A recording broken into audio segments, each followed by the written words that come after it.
तो शुरू करते हैं आज chapter chemical reaction and equations. पहले कुछ एग्जांपल लेते हैं जो आपकी डेली लाइफ से जुड़े हुए हैं। जैसे कि पहला जी एनसीईआरटी में दिए हुए हैं आपके, milk is left at room temperature. आप दूध को रूम टेम्परेचर यानी जो रूम का टेम्परेचर होता है, आप यूँ ही बाहर खुला रख दो ऐसे ही दूध को, तो दूध क्या होता है, थोड़ी देर बाद ख़राब हो जाता है। ऐसे ही आयरन, पेन, नेल, ये तीनों लोहे के बने होते हैं। कील, आयरन, पेन, जो आप खाना बनाते हैं ना, वो भी।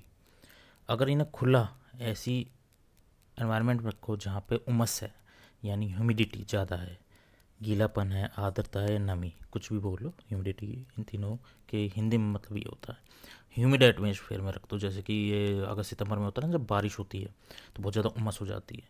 इन तीनों को ऐसे खुला रख दो तो इनको क्या होता है, जर लग जाता है, ब्राउन ब्राउन सा हो जाता है ना, और जिससे ये टूटता रहता है। जैसे कि आपका वाशरूम का जो दरवाज़ा होता है लोहे का, नीचे से जड़ लग लग के सारा टूट जाता है, फिर नया बनवाना पड़ता है। ऐसे ही जो ग्रेप्स हैं, अंगूर, यूँ ही रख दो तो उनमें फर्मेंटेशन होने लगता है। जैसे कि जो बाहर विदेश में वाइन बनती है ना, वो अंगूरों से ही बनती है, और अंगूरों की फर्मेंटेशन हो जाती है, रख रख के उससे वाइन बन जाती है। और यहाँ देसी दारू भी बनाते हैं, मटके वाली, जो देसी, ये जो गांव में लोग होते हैं इसे पी के मर भी जाते हैं कई बार, तो वो सब किससे बनती है, ग्रेप से बनती है। ऐसे ही आगे जो फूड है, जो आप खाना बनाते हो, स्टार्टिंग में वो सॉलिड होता है। जैसे कि आप आलू की सब्ज़ी बना रहे हो, आलू शिमला मिर्च बना रहे हो, आलू सॉलिड ले रहे हो, शिमला मिर्च ले रहे हो, फिर उसको आप कुकिंग कर रहे हो, उसकी पानी, हीट, मसाले सब मिला रहे हो। बाद में जो सब्ज़ी बनती है वो अलग बन जाती है थोड़ा। जैसे कि आप आलू को खाओगे उसका टेस्ट अलग होगा, पर आलू शिमला मिर्च की सब्ज़ी खाओगे उसका टेस्ट अलग होगा, क्योंकि उसमें खूब सारी चीज़ें मिल गई, जैसे पानी, मसाले, सब चीज़। ऐसे ही आगे पांचवा एग्जांपल इन्होंने लिया, जैसे आपका जो फूड अंदर जाके डाइजेस्ट होता है, आपने आलू के पराठे खाए, तो क्या वो ऐसे कैसे बाहर निकल जाते हैं या उनमें चेंज आता है? या आप कुछ भी खाना खाते हो वो ऐसे कैसे बाहर चला जाता है, या उसका रूप बदल के निकलता है, अंदर जाकर डाइजेस्ट होता है, फिर वो चेंज हो जाता है एक अलग प्रोडक्ट में। ऐसे ही छठा एग्जांपल लिया है, वी रिस्पायर। रिस्पायर मतलब होता है सांस लेना। अब ये बताओ, आप सांस लेते हो तो ऑक्सीजन लेते हो या कार्बन डाइऑक्साइड लेते हो? आप ऑक्सीजन लेते हो। जब आप सांस ले रहे हो तो आप ऑक्सीजन ले रहे हो, और आप बाहर क्या छोड़ रहे हो, CO2। जैसे ऑक्सीजन ले रहे हैं हम, और उसको क्या कन्वर्ट करके बाहर छोड़ा जा रहा है, CO2। तो ये चीज़ें जो शुरू में जो ये था, इनका आइडेंटिटी थी, जैसे कि यहाँ मिल्क था, दूध, दूध बाद में ख़राब हो जाता है, थोड़ा गाढ़ा हो जाएगा, फट जाएगा, उसमें मैल आने लगेगी, तो उसमें चेंज आने लगता है। लोहे में चेंज आ जाता है तो जर बन जाता है। अंगूर में चेंज आता है तो वो वाइन बन जाते हैं। फूड है, हम कुकिंग करते हैं, आलू अलग लिया, शिमला मिर्च अलग ली, बन गया क्या, आलू शिमला मिर्च बन गया। तो चेंज हो जाता है, उसकी प्रॉपर्टीज़ भी बदल जाती हैं, दिखने में भी बदल जाएगा, टेस्ट में बदल जाएगा, अपीयरेंस सब चेंज हो जाएगा उसका। ऐसे हमारा जो फूड डाइजेस्ट करते हैं वो भी, आलू के पराठे खाया तो आलू के पराठे के तौर पर नहीं निकलेंगे बाहर। ऐसे ही हम सांस ले रहे हैं तो ऑक्सीजन जो है, ऑक्सीजन हम लेते हैं, उसको कन्वर्ट कर देते हैं CO2 में, और फिर बाहर छोड़ देते हैं। तो ये है, जो भी चीज़ शुरू में थी ना, जैसे किसी भी चीज़ का नेचर जो शुरू में था, आइडेंटिटी था, वो चेंज हो जाता है। The nature and identity of initial substance, जो शुरू का सब्सटेंस है उसका चेंज हो जाता है, क्या, नेचर और आइडेंटिटी। अब केमिकल रिएक्शन क्या होते हैं? केमिकल रिएक्शन तब कहा जाता है जब किसी चीज़ में केमिकल चेंज आ जाए। अब ये बताओ, ये दूध जो था इधर, ये ख़राब हो गया, तो इसमें केमिकल चेंज आया नहीं आया? आया, क्योंकि इस पे बैक्टीरिया ने अटैक कर दिया और उससे दूध ख़राब हो गया, गाढ़ा हो गया। ऐसी ये जो लोहा है, लोहे को हमने उमस वाले एटमॉस्फेयर में रखा जहाँ पानी ज़्यादा होता है, तो उसमें जल लग गया, तो उसमें भी चेंज आ गया। तो केमिकल रिएक्शन हुआ किसका, आयरन का, किसके साथ हुआ, पानी वाले एटमॉस्फेयर के साथ हुआ है, तो वो जर बन गया। ऐसे ही आगे, जैसे हमने सांस लिया, ऑक्सीजन अंदर ली, हमारे सेल में गई ऑक्सीजन, वहाँ से वो CO2 में बदल के वो बाहर आ गई। तो ये जो nature and identity of initial substance change हो गया, और केमिकल चेंज हुआ हर चीज़ में। हर ऊपर एग्जांपल जो इसमें लिया उसमें है केमिकल चेंज हुआ है, अंदर के जो केमिकल थे वो बदल गए। तो इसी को हमने बोल दिया कि यहाँ पर केमिकल रिएक्शन हुआ है, वही तुम्हारे चैप्टर का नाम है। अब ये तो केमिकल रिएक्शन आ गया। अब आगे पढ़ेंगे इक्वेशन। चैप्टर का नाम है chemical reactions and equation. Reaction का तो हमने पढ़ लिया कि क्या होता है, अब आगे जाके पढ़ेंगे इक्वेशन क्या होती है। अब एक और चीज़, अब एक मैग्नीशियम जो होता है उसका रिबन आता है, बहुत ही रिएक्टिव पदार्थ है, ये बहुत जल्दी रिएक्ट करता है। अब इसको यहाँ पर एक एक्सपेरिमेंट करा इन्होंने, जलाया।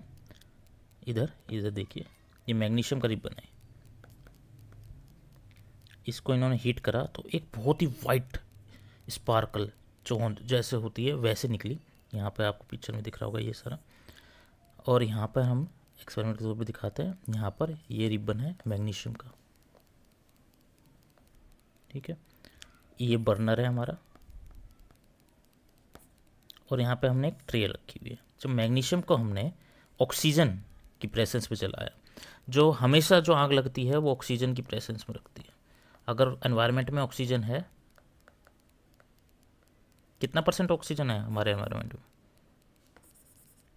बताओ? 21% है ना।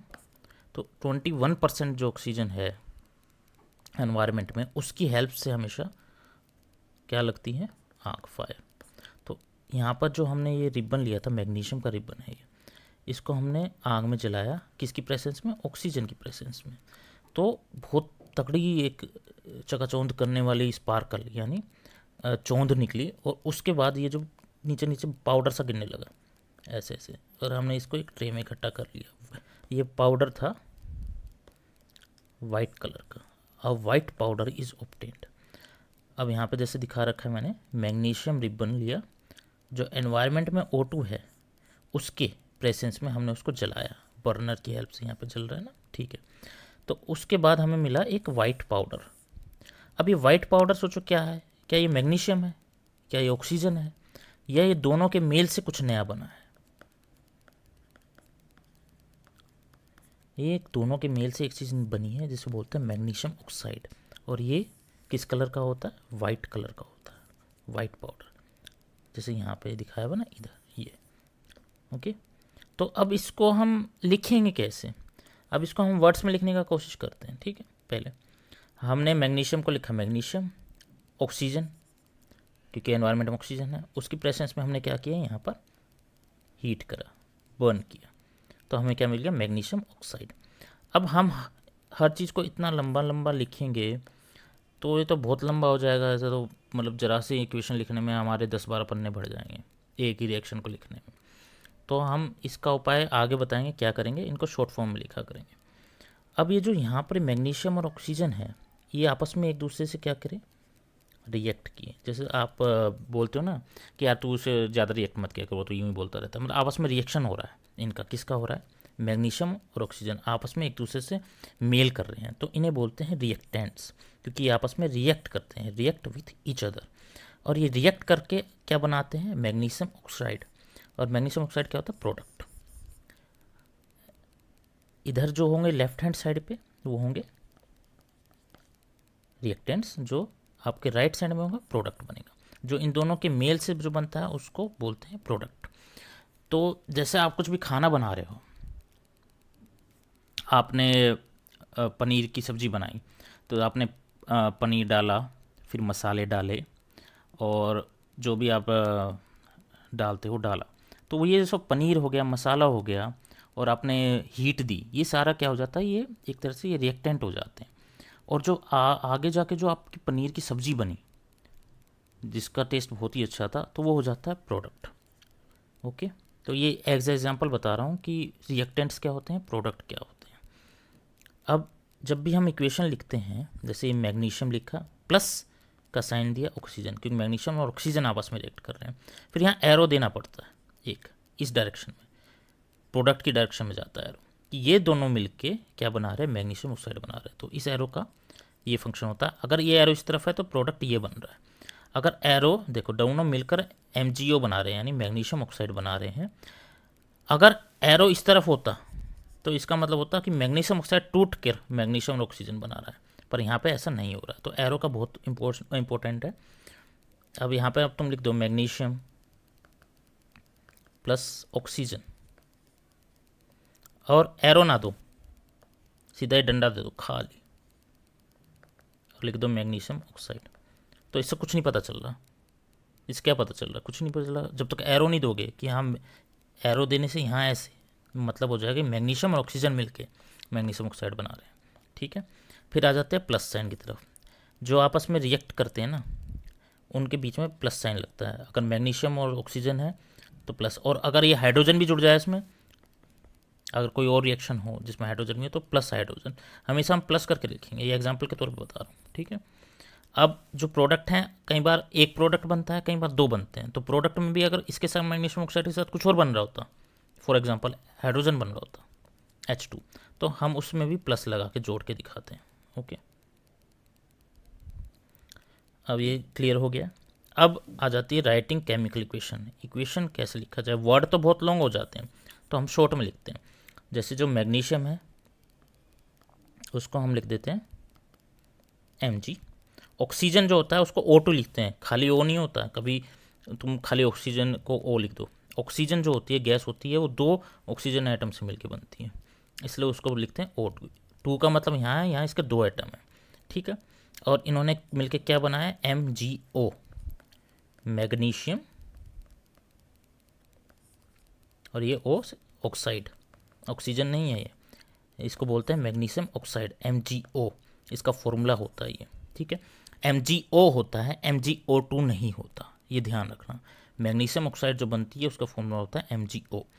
अब हम ये काउंट करते हैं, जैसे कि आप कोई सब्जी बना रहे हो, आलू शिमला मिर्च की, आपने उसमें 2 आलू डाले, 1 शिमला मिर्च डाली, और फिर जो सब्जी बनी।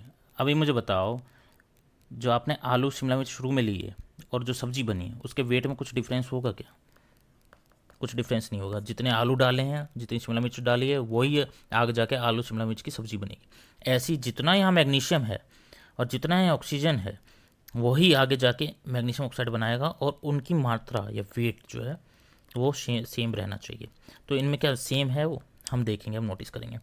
यहाँ मैग्नीशियम जो हमने लिया उसके पास कितने आइटम है, एक ही मैग्नीशियम दिख रहा है ना, तो यहाँ एक आइटम है। ये ऑक्सीजन है, O2 है यहाँ, क्योंकि ऑक्सीजन गैस है। यहाँ पे ऑक्सीजन के कितने आइटम है, 2 आइटम। यहाँ मैग्नीशियम ऑक्साइड है, इसमें जो Mg है इधर, इसका कितना आइटम है, 1 आइटम है। और यहाँ ऑक्सीजन जो है, इसके कितने आइटम है, यहाँ 1 आइटम है। अब हमेशा लेफ्ट हैंड साइड जो है राइट हैंड साइड के इक्वल होनी चाहिए। यहाँ पे मैग्नीशियम का 1 आइटम था, ठीक है, यहाँ मैग्नीशियम का 1 आइटम है, ये तो ठीक है, ये बराबर हो गए। पर यहाँ ऑक्सीजन के 2 आइटम है और यहाँ ऑक्सीजन का कितना आइटम है, 1। तो ये इक्वेशन बराबर नहीं है, तो इसको बोलते हैं unequal equation, not equal equation होती है। और इसको और एक नाम से डाला था स्केलेटल इक्वेशन।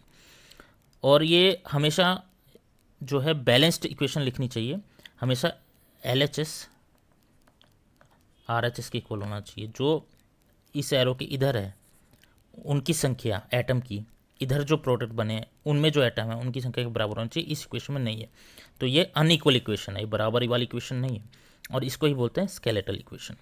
ठीक है, अब हम बनाने की कोशिश करेंगे बैलेंस्ड इक्वेशन, कि दोनों साइड को, लेफ्ट हैंड साइड और राइट हैंड साइड को बैलेंस कैसे किया जाए। तो आगे देखते हैं बैलेंस्ड केमिकल इक्वेशन में क्या होता है। पहले हमने वर्ड इक्वेशन लिखी, zinc plus sulphuric acid, zinc में सल्फ्यूरिक एसिड मिलाया, प्लस है ना, ये दोनों क्या हो गया, रिएक्टेंट जो बताया था, जो दोनों मिल रहे हैं और आपस में रिएक्ट कर रहे हैं वो रिएक्टेंट हो गया। फिर उन्होंने क्या प्रोडक्ट बनाया, जिंक सल्फेट नाम का प्रोडक्ट बनाया, और हाइड्रोजन। अब मैंने कहा था ना प्रोडक्ट एक से ज़्यादा भी बन सकते हैं, तो यहाँ पे भी प्रोडक्ट में हमने प्लस का साइन लगाया और ये दोनों हो गए प्रोडक्ट। तो ये तो थी वर्ड इक्वेशन, हम शब्दों में लिख रहे हैं जिंक को, sulphuric acid, zinc sulphate, hydrogen, ये सब वर्ड्स में लिख रहे हैं। अब इनको फॉर्मूले के तौर पर लिखेंगे जिससे कि ये केमिकल इक्वेशन बने। जिंक को हमने लिख दिया Zn, सल्फ्यूरिक एसिड का फॉर्मूला होता है H2SO4, ये आपको याद करना है। सल्फ्यूरिक एसिड का फॉर्मूला होता है H2SO4, इसमें हाइड्रोजन 2 आइटम है, सल्फर का 1 आइटम है, ऑक्सीजन के 4 आइटम है। तो ये मिलके क्या बनाया इन्होंने, जिंक सल्फेट, और फिर प्लस H2, यहाँ हाइड्रोजन, ये हाइड्रोजन गैस निकलती है इस रिएक्शन में। जिंक और सल्फ्यूरिक एसिड को जब मिलाते हैं तो जिंक सल्फेट बनता है, प्लस में हाइड्रोजन गैस बनती है। अब यहाँ पे क्या हुआ एक्चुअली, ये जो H2SO4 था ना, ये Zn जो था इसने इसके SO4 को हथिया लिया और यहाँ बना दिया ZnSO4 और ये H2 बेचारा अकेला रह गया। ये आपके फिल्मों में होता है ना कि वो उसका वो छीन लेते हैं एक दूसरे का, तो ये H2 यहाँ पर हाइड्रोजन गैस बन के निकल गया बाहर, इसको रफा दफा कर दिया। तो अब हम यहाँ देखेंगे कि ये सारे जो इधर जो एटम है इधर वाले एटम के बराबर हैं या नहीं है। ये एक जो केमिकल इक्वेशन है हमारी बैलेंस्ड है या अनबैलेंस्ड इक्वेशन है। तो अब काउंट करना शुरू करते हैं। पहले हमने जिंक लिया था Zn, इसमें एक एटम दिख रहा है। H2SO4 में हाइड्रोजन के 2 एटम है, सल्फर का 1 एटम है, ऑक्सीजन के कितने 4 एटम। अब यहाँ काउंट करते हैं। जो जिंक सल्फेट बना ZnSO4, Zn कितना एटम है 1 एटम है, सल्फर का 1 एटम है, देख लो S। ऑक्सीजन जो है यहाँ O4 है, यानी ऑक्सीजन के यहाँ 4 एटम है, और हाइड्रोजन H2 है 2 एटम है। यहाँ पे जिंक का 1 एटम था, यहाँ जिंक का 1 एटम है, ठीक है, ये बराबर है। हाइड्रोजन के यहाँ 2 एटम थे, हाइड्रोजन के यहाँ 2 एटम है, ये बराबर है। सल्फर जो था, सल्फर का 1 एटम इधर है, सल्फर का 1 एटम इधर है, ये भी बराबर है। ऑक्सीजन यहाँ 4 है, इधर रंग चेंज कर देता हूँ, ऑक्सीजन इधर 4 है और इधर भी ऑक्सीजन 4 एटम O4, ये ठीक है। तो ये सारे हमारे बराबर हैं। जिंक के कितने थे, एक लेफ्ट हैंड साइड में एक था, टेबल बना के देख लेते हैं, राइट हैंड साइड में भी एक था। और जो हाइड्रोजन है हमारी, लेफ्ट हैंड साइड में 2 एटम थे, राइट हैंड साइड में भी 2 एटम है।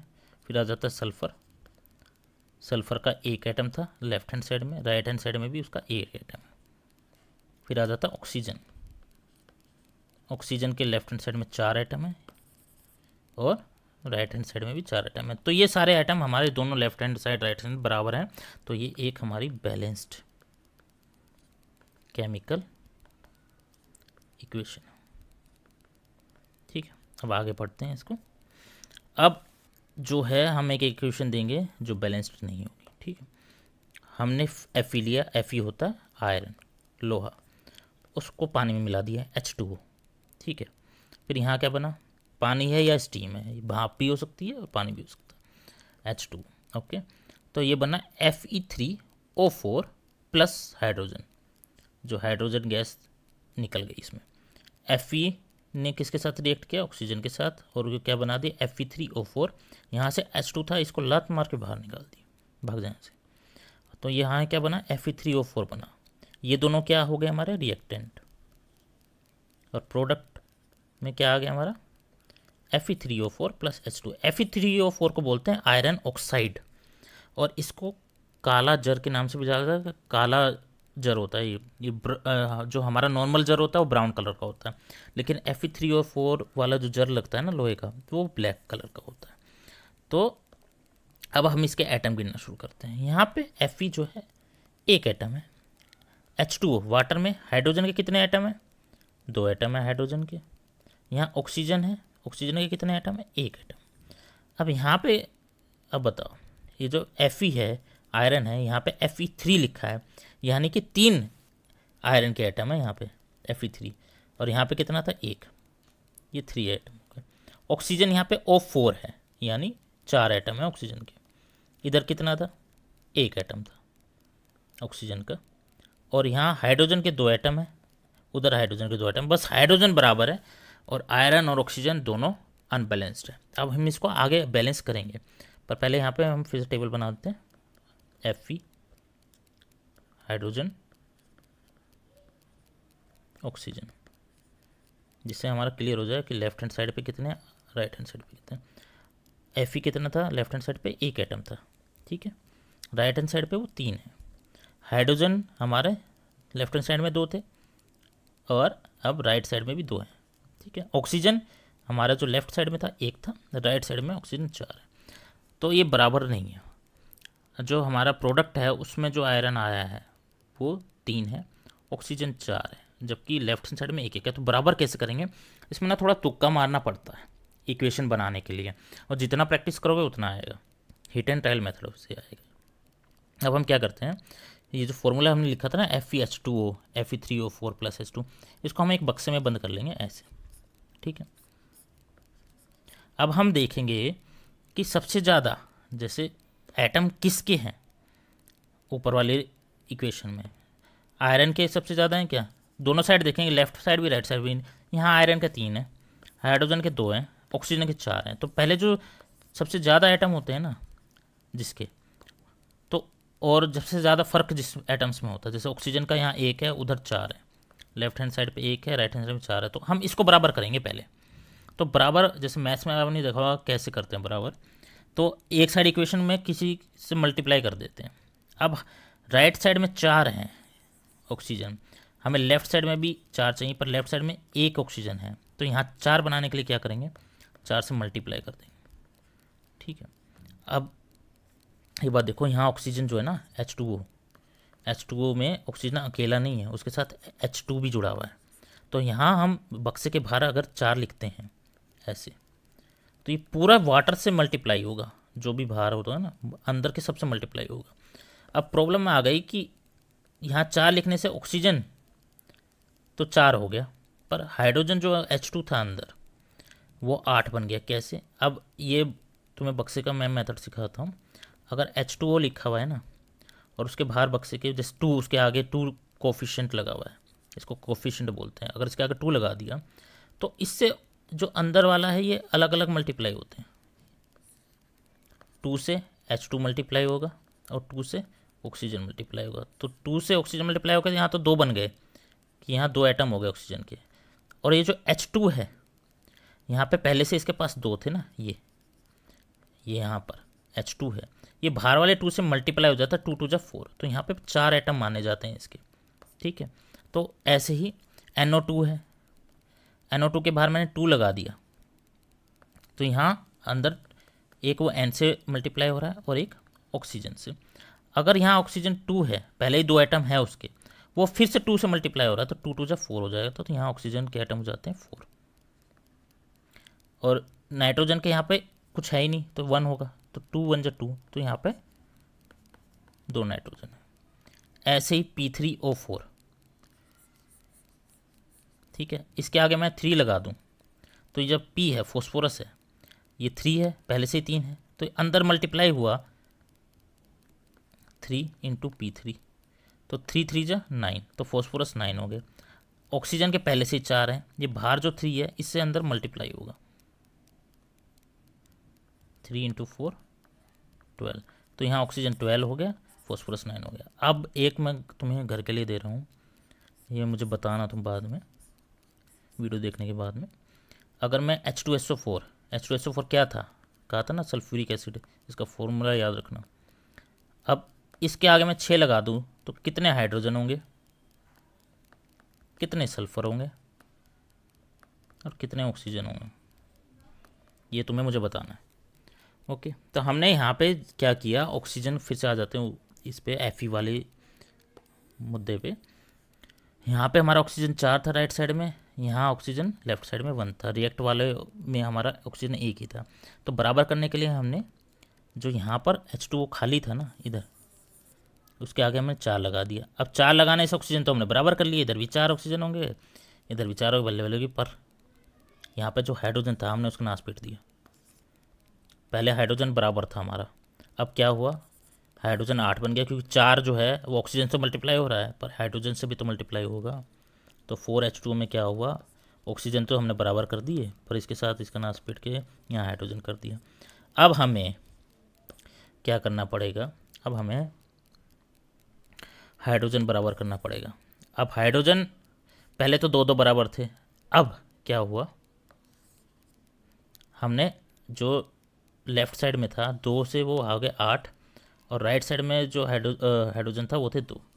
ठीक है, अब राइट हैंड साइड में हाइड्रोजन को किससे मल्टीप्लाई करें जो 8 बन जाए, हाइड्रोजन 2 हैं, किससे मल्टीप्लाई करें कि वो जो लेफ्ट हैंड साइड में हमने 8 हाइड्रोजन यहाँ बना दिए उसके बराबर आ जाए।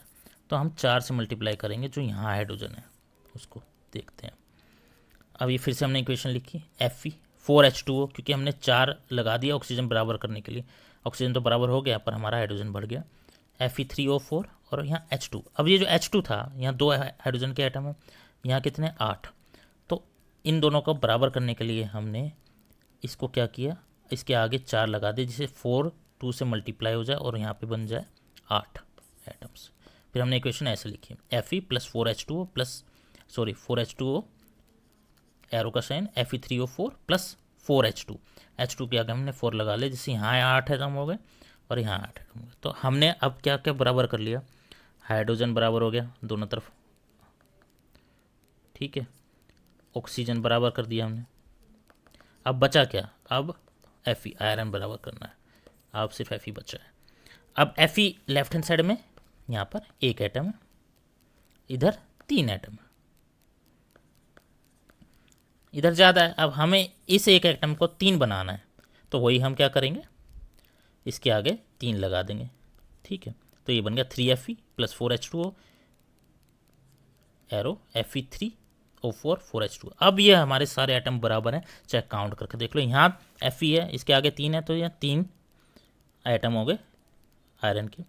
4H2O है, यहाँ 4 इंटू 2 8, तो यहाँ हाइड्रोजन के कितने हो गए 8 एटम।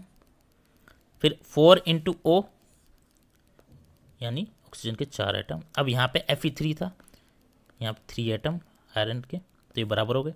O4 यहाँ पे भी ऑक्सीजन 4 है, यहाँ पे भी 4 है, ये बराबर हो गए। और ये 4H2 यहाँ 8 एटम है, और यहाँ 4H2 यहाँ भी 8 एटम है, तो ये दोनों बराबर हो गए। तो हमारी ये बन गई एक बैलेंस्ड इक्वेशन। अभी हमने पढ़ा था बैलेंस्ड केमिकल इक्वेशंस के बारे में। अब आपको समझ आ गया होगा कि बैलेंस्ड केमिकल इक्वेशन कैसे बनाई जाती है। अब हम उसे थोड़ा और इम्प्रूव करेंगे उस इक्वेशन को, writing symbols of physical states. अब जो हमारे रिएक्टेंट हैं इक्वेशन में, हमने जो बैलेंस्ड इक्वेशन लिखी है उसमें हमें कैसे पता चलेगा कि जो रिएक्टेंट है वो लिक्विड है, सॉलिड है या गैस है, और जो हमें प्रोडक्ट मिला वो कौन सी स्टेट में मिला, लिक्विड में मिला, सॉलिड में मिला, गैस में मिला या एक्वस स्टेट में मिला। तो ये जो फिजिकल स्टेट्स होती हैं,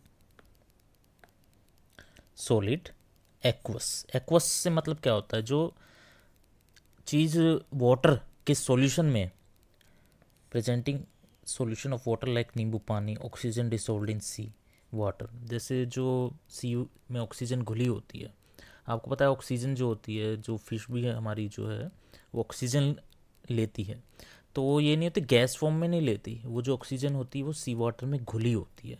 कई बार बच्चों को ये डाउट होता है कि मतलब ऑक्सीजन कैसे लेती है, वो बबल्स होते हैं क्या सी वाटर में, वो फिश लेती नहीं, वो लिक्विड फॉर्म में होती है हमारी जो ऑक्सीजन होती है, और वो वाटर में घुली होती है, तो उसे एक्वस स्टेट में बोलते हैं। और एक्वस स्टेट से हमारा मतलब क्या है, जैसे कि कोई भी पदार्थ हमारा पानी में घुला हुआ है तो हम उसे कह देंगे एक्वस सॉल्यूशन है वो। नींबू पानी हो गया, साल्ट हो गया, ठीक है, ये सब हमारा एक्वस सॉल्यूशन में आते हैं। अब ये जैसे ये इक्वेशन देखिए, 3Fe 4H2O Fe3O4 4H2। अब 3Fe है, ये तो लोहा हो गया, और ये इसके ब्रैकेट में हमने लिख दिया S, S से मतलब हो गया हमारा सॉलिड, 4H2O G से हमारा मतलब हो गया गैस। अब ये जो है H2O है, H2O गैस कैसे हो गया, बच्चे सोचेंगे यार H2O लिक्विड होता, नहीं, जब H2O को आप हीट करोगे तो वो गैस बन जाता है, उसका फॉर्मूला सेम रहता है, H2O ही है। तो ये इस केस में स्टीम जो होती है ना, भाप, वो वाला है ये। तो यहाँ H2O गैस, फिर ये यहाँ एरो दे दिया, तो इस साइड तो हमारे हो गए प्रोडक्ट। अब प्रोडक्ट में हमें क्या मिला, Fe3O4, ये तो सॉलिड रहा, और 4H2 ये गैस। तो इस रिएक्शन में जो आयरन था वो भाप के साथ रिएक्ट किया और उसने हमें दिया Fe3O4 एज ए प्रोडक्ट जो सॉलिड स्टेट में था, प्लस 4H2 जो है हमारी गैस। अब आ जाते हैं कि इक्वेशन में, अब हमने ये लिखना तो सीख लिया कि जैसे रिएक्टेंट सॉलिड है तो S, गैस है तो G, फिर सॉलिड है तो S, और गैस है तो G, और एक्वस है तो हम लिख देते हैं AQ, शॉर्ट फॉर्म और एक्वस। अब आपने जैसे एक एक्वाफिना की बोतल आती है ना पानी की, तो वहाँ से याद कर सकते हैं, क्योंकि वो भी यहीं से लिया गया वर्ड एक्वा, जो है एक्वा वाटर से रिलेटेड होता है, तो इसलिए हम उसको एक्वस बोलते हैं। वहाँ से याद कर लीजिएगा आपको, और आपको याद ना है कि कौन सी होती थी fourth state, solid liquid gas तो पता है, चौथी स्टेट क्या थी, वो हमारी एक्वस स्टेट थी। अब जाते हैं हम रिएक्शन कंडीशंस पे, टेम्परेचर, प्रेशर, कैटलिस्ट। जैसे कि आपने यहाँ पे रिएक्शन तो लिख दिया इधर, पर उसमें आपने किस एनवायरनमेंट में किया उसको, क्या हीट किया या कोल्ड किया। जैसे आप टेस्ट ट्यूब लेके उसे बर्न करते हैं ना, तो आपने इसका मतलब उसे हीट दी। अगर आप फ्रीजर में रखते हैं, कोई रिएक्शन ठंड में होता है तो उसे आप कोल्ड, ठीक है। और फिर हो गए कैटलिस्ट। कैटलिस्ट क्या होता है? कैटलिस्ट वो होते हैं वो पदार्थ जो रिएक्शन की स्पीड को या तो इंक्रीज़ कर देंगे या डिक्रीज़ कर देंगे, या आपको अगर टेम्परेचर ज़्यादा चाहिए किसी रिएक्शन के होने के लिए तो उसको भी वो डिक्रीज़ कर देते हैं, रिक्वायरमेंट टेम्परेचर की।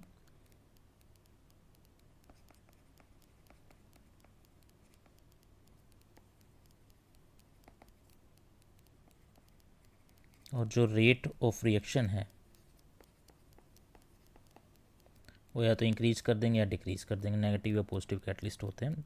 तो ये सब है, इन्हें कहाँ लिखेंगे हम? इन्हें क्या ये जो लेफ़्ट साइड में जो हमारे रिएक्टेंट है उधर लिखें या राइट साइड में जो प्रोडक्ट है उधर लिखें? तो इन सबको जैसे कंडीशंस जो होती है ना एनवायरनमेंट, इनको जो एरो है ना, ये एरो इसके ऊपर लिखा जाता है। जैसे टेम्परेचर अगर आपको 340 केल्विन चाहिए तो ये 340 के लिख दिया। एटमिक प्रेशर कितना चाहिए? 2 एटमिक प्रेशर तो 2 ATM लिख दिया। उसमें कैटलिस्ट जो है उसका नाम लिख देते हैं, जो कैटलिस्ट आपको चाहिए, एंजाइम्स चाहिए, उसको हम ऊपर लिखते हैं, उसका नाम एरो के ऊपर आता है ये सब। जैसे कि like water boils at 100 degree, जो वाटर है अभी बताया था ना H2O जो लिक्विड स्टेट में होता है, तो यहाँ L में है। अब हीट लिख दी है हमने, यहाँ पे लिख दिया कि हमने उसे हीट दी कितने 100 डिग्री सेल्सियस पे, तो हम ये एरो के ऊपर लिखते हैं। तो H2O यहाँ पे भाप बन गया गैस, देखा स्टेट चेंज हो गई ना। तो इससे फ़ायदा होता है, ये ब्रैकेट में आप लिखते हो तो ये ज़रूरी हो जाता है। अब H2O में लिख दूँ ऐसे हीट 100 डिग्री सेल्सियस, अब फिर यहाँ भी H2O लिख दूँ, तो आपको क्या पता लग रहा है कि क्या हुआ? आप तो ये बोलोगे H2 यहाँ पे ये था, H2 यहाँ पे, कुछ फ़र्क नहीं है। नहीं, यहाँ पे अगर G, यहाँ पे अगर L है तो उधर G है, तो यहाँ जो लिक्विड था वहाँ गैस बन गया, तो इससे ऐड हो जाता है। इसलिए जो स्टेट्स हैं प्रोडक्ट और रिएक्टेंट की, वो लिखना बहुत ज़रूरी होता है। अब जैसे यहाँ पे आगे कार्बन मोनोऑक्साइड CO मतलब कार्बन मोनोऑक्साइड, G मतलब गैस, H2 हाइड्रोजन, ये भी गैस है। अब 340 एटमिक प्रेशर पे इसको आप आपस में रिएक्ट करते हैं तो ये बनता है CH3OH जो कि लिक्विड है। अब ये देखो, ये गैस था, पर प्रेशर में हमने इसको इतना डाला और आपस में इन्होंने रिएक्ट किया, कार्बन मोनोऑक्साइड और हाइड्रोजन ने, हमें ये दे दिया CH3OH मीथेनॉल। मीथेनॉल का यूज़ होता है इंक, डाई और एंटीफ्रीज। एंटीफ्रीज जो होता है ये आपके कार में डलता है, आपके भाई या फादर चलाते होंगे तो उन्हें नॉलेज होगी। जैसे कि ये जो है एंटीफ्रीज का मतलब ही समझ जाओ कि ये फ्रीज नहीं होने देता, इसका काम ही है एंटी फ्रीज। अंदर ये आपकी बर्फ़ नहीं बनने देगा ठंड में, या आप फ्रीज हो जाता है ना, बहुत ठंड बहुत 0 डिग्री सेल्सियस पे अंदर आपका जो है कार के जो लिक्विड कंपोनेंट्स हैं वो फ्रीज होने लगते हैं, उनमें अगर आप ये बर्फ़ बनने लगी तो दिक्कत हो जाएगी, इसलिए एंटी फ्रीज डाला जाता है। ऐसे इंक डाई में किसका यूज़ होता है? मिथेनॉल का। Types of chemical reaction. अब आ जाते हैं केमिकल रिएक्शन के टाइप्स पे। हमने लिखना तो सीख लिया बैलेंस रिएक्शन, अब केमिकल रिएक्शन के भी टाइप होते हैं, ठीक है। अब पहले ये तो पता चले कि केमिकल रिएक्शन से मतलब क्या है। अब ये हमने जो ऊपर CO था, ये कार्बन मोनोऑक्साइड, कार्बन और ऑक्सीजन एक है तो ये कार्बन मोनोऑक्साइड होती है CO। H2 hydrogen, CH3OH methanol. अब ये जो था हमारा रिएक्शन CO + 2H2, फिर ये CH3OH बन गया, तो इसमें क्या है, इसके एटम चेंज हो गए, एटम घट गए, बढ़ गए, ऐसा कुछ हुआ नहीं। केमिकल रिएक्शन में एटम घटता बढ़ता नहीं है, एक एटम दूसरे रिएक्टेंट के एटम से आपस में क्या करता है? बॉन्डिंग करता है। ये घटता नहीं है, ना रिड्यूस होता ना भागता, ये आपस में बॉन्डिंग करते हैं या अलग हो जाते हैं। बॉन्ड या तो बनेंगे या बॉन्ड टूटेंगे। अब इस रिएक्शन में CO और 2H2 जो हैं, इसमें जो दोनों के आपस में बॉन्डिंग हुई और सारा ये जो हमारा रिएक्टेंट है मिलके इसने सिंगल प्रोडक्ट बनाया, CH3OH सिंगल प्रोडक्ट बना। तो यहाँ पर हमारे सारे एटमों की जो रिएक्टेंट थे वहाँ बॉन्डिंग हो गई। तो केमिकल रिएक्शन इन्वॉल्व्स ब्रेकिंग और making bonds between atoms to form new products. तो केमिकल रिएक्शन में क्या होता है? ब्रेकिंग होती है, या तो टूटेंगे या मेकिंग, या तो बनेंगे, और दोनों एक साथ भी हो सकते हैं, एक जगह टूट रहा है तो दूसरी जगह बन रहा है। Between atoms to form new products, ठीक है, जो एटम है उनके बीच में होता है। Atoms of an element do not change shape but form new bonds with atom of different element. Atom जो होते हैं अपनी शेप चेंज नहीं करते, ना वो कम ज़्यादा ऐसा कुछ नहीं होता है, वो बस अपना बॉन्डिंग बनाता है जिनके साथ उनकी बॉन्डिंग अच्छी होती है। जैसे आपके क्लासरूम में भी आपके जो फ्रेंड्स हैं उनमें किसी के साथ आपकी बहुत ज़्यादा बॉन्डिंग है, जो बेस्ट फ्रेंड है, और नॉर्मल फ्रेंड्स है, तो ऐसे ही ये एटम्स होते हैं, ये आपस में बॉन्डिंग करते हैं। अब ये देख लिए यहाँ पे हमने दिखा रखा है कैल्शियम ऑक्साइड, क्विक लाइम बोलते हैं इसको, ये बिना बुझाए चूना होता है, Ca ऑक्सीजन। ठीक है, अब ये हमारा ये कैल्शियम है और ये जो रेड से है हमारी ये ऑक्सीजन है, ये आपस में बॉन्डिंग कर रहे हैं कैल्शियम का और ऑक्सीजन का। अब आते हैं adding water to calcium oxide. अब हाइड्रोजन का जो होता है स्ट्रक्चर एटम का ऐसा होता है, ऑक्सीजन बीच में होता है और हाइड्रोजन ऐसे और एक ऐसे एंगल पे होता है। ठीक है, तो ये बन गया फॉर्मूला हमारा H2O। अब ये आपस में रिएक्ट कर रहे हैं, Ca calcium oxide, CaO calcium oxide और यहाँ H2O, तो ये आपस में मिल जाएंगे, सारे मिल जाएंगे, CaO plus H2O CaOH double, यानी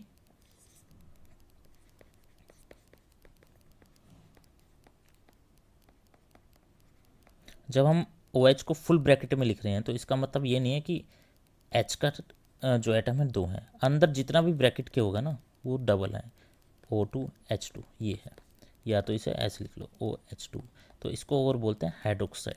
तो यहाँ क्या बन जाती है हमारी कैल्शियम हाइड्रोक्साइड। अब इसमें देख लो ये जो कैल्शियम का है एटम वो भी है हमारा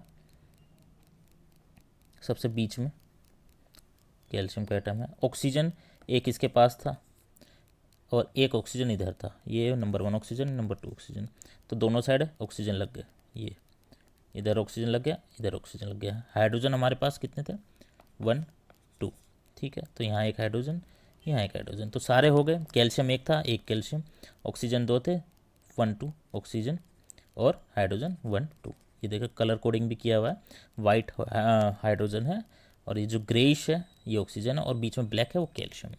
तो ये क्या बन गया CaOH2, एक OH इस साइड, ये एटम दिखा रखे ना आपको, बीच में कैल्शियम हो गया, ठीक है, और यहाँ पे हो गया OH, तो एक OH यहाँ एक OH यहाँ, और ये दोनों कैल्शियम से जुड़े हुए हैं, तो हो गया Ca bracket open OH bracket close twice, यानी OH हमारा 2 बार आया है, तो इसको बोलते हैं हाइड्रोक्साइड। OH जब लग जाता है तो उसको हाइड्रोक्साइड बोलते हैं। ओके, अब आगे पढ़ते हैं कॉम्बिनेशन रिएक्शन, जो हमारा पहला है। अब यहाँ पे कॉम्बिनेशन से मतलब जब जैसे जुड़ के कुछ बनाना, कॉम्बाइन मतलब क्या होता है कि जो कॉम्बाइन का हिंदी मीनिंग है मतलब कुछ चीज़ मिल के एक चीज़ बन रही है। जैसे 11 प्लेयर्स होते हैं आपकी टीम में, तो 11 प्लेयर्स मिल के एक टीम बनाते हैं ना, अलग अलग प्लेयर्स हैं पर एक साथ मिल गए तो टीम बन गई, तो वो कॉम्बाइन हो गए। तो कॉम्बाइन से आप समझ जाइएगा, कॉम्बिनेशन रिएक्शन जब पूछे तो मतलब चीज़ें कॉम्बाइन होके एक प्रोडक्ट बना रही है। अब जैसे calcium hydroxide plus H2O calcium hydroxide, ये हमने यहीं पे एग्जांपल दिया ना, इतना डिटेल में समझाया, कैल्शियम ऑक्साइड प्लस H2O, यहाँ पे कैल्शियम ऑक्साइड प्लस H2O मिलके क्या बनाया, कैल्शियम हाइड्रोक्साइड बनाया। तो 2 रिएक्टेंट मिलके एक प्रोडक्ट बना रहे हैं, और 2 से ज़्यादा भी रिएक्टेंट हो सकते हैं, तो कॉम्बाइन होके एक सिंगल चीज़ बन रही है, तो उस रिएक्शन को बोलते हैं कॉम्बिनेशन रिएक्शन। अब यहीं वो जो आपका था ना whole bracket 2 both oxygen and hydrogen are double, कि ब्रैकेट के बाहर अगर 2 है तो ऑक्सीजन भी 2 आइटम है यहाँ पे और हाइड्रोजन के भी 2 आइटम है। देखो ये आ गया ना CaO solid, H2O liquid, CaOH2 aqueous, ठीक है। अब इस रिएक्शन में हीट प्रोड्यूस होती है, जो है कैल्शियम ऑक्साइड है जो आपका, इसको बोलते हैं क्विक लाइम। ये होता है बिना बुझाया चूना, यहाँ लिखा है, इसमें पानी नहीं होता इस वाले में। और ये CaOH2 जो बना है इसको बोलते हैं स्लेक्ट लाइम, ये बुझाया हुआ चूना है। बुझाए से मतलब इसमें पानी है, क्योंकि हमने यहाँ पे इसको क्विक लाइम को CaO को किसके साथ रिएक्ट करवाया, H2O के साथ करवाया। इसमें अगर क्विक लाइम में अगर आप पानी डाल देते तो एक तो गर्मी पैदा होती है और ये मिलके कैसा चूना बन जाता है, बुझाया हुआ चूना यानी वाटर मिला। देखो यहाँ इसमें CaO था पहले, फिर यहाँ पे एक्स्ट्रा भी जुड़ गया ना, H2O जुड़ गया, पूरा का पूरा H2O इसमें जुड़ गया, तो ये बुझाया हुआ चूना हो गया, स्लेक्ट लाइम बन गया। और इस प्रोसेस में निकलती है हीट। अगर आप बीकर लोगे और उसमें आपने ये डाला हुआ है क्विक लाइम और उसमें आपने फिर वाटर ऐड कर दिया, तो आप बीकर को हाथ में लोगे ना तो बीकर गर्म मिलेगा, तो क्योंकि इसमें इस प्रोसेस में हीट निकलती है आपस में।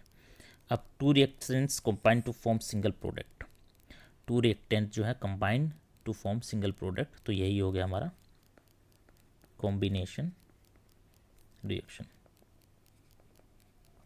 अब ये आपने सोचा है कि चूना चमक क्यों देता है, जैसे चूना लगाते हैं आप दीवार पे, तो यही वाला चूना होता है, वो CaOH2 वाला चूना होता है। जो चूना है उसमें थोड़ा पानी मिला देते हैं और उसको फिर दीवार पे लगा देते हैं।